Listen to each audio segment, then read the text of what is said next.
السلام علیکم۔ میرے ابو کا انتقال ہوئے آج 25 دن ہو چکے ہیں۔ اب ان کا 40واں کا انتظام کرنا ہے، یعنی قرآن خوانی کرنا ہے۔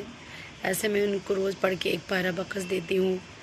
ان کے لیے مغفرت کے لیے جتنی بھی دعائیں، جتنی بھی اللہ کا کلام کو پڑھو نا، وہ بہت کم ہے۔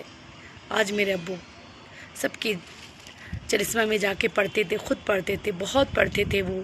جبکہ بیمار بھی رہتے تھے نا، تو وہ جا کر کے کلام پاک ہمیشہ وہ رمضان میں 7-8 قرآن ختم کر دیتے تھے۔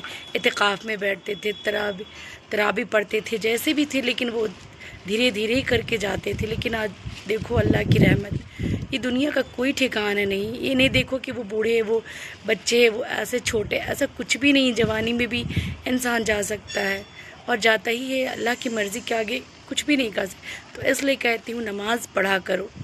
کسی کے سامنے مانگنے سے بہتر ہے نا کہ اللہ سے مانگو، کیونکہ اللہ دینے والا ہے، اللہ ہی بہتر کرنے والا ہے۔ آج ہم لوگ مایوس ہو جاتے ہیں نا کہ اللہ کچھ نہیں کر رہے، پر نہیں ہونا ہے، اللہ سے ہی مانگنا ہے۔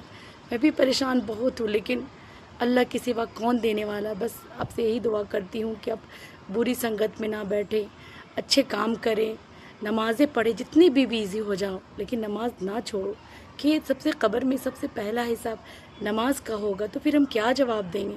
تو نماز سے دور نہ ہو۔ زندگی کا کوئی بھروسہ نہیں کہ چلتے پھرتے کب موت کس کو کیا آ جائے۔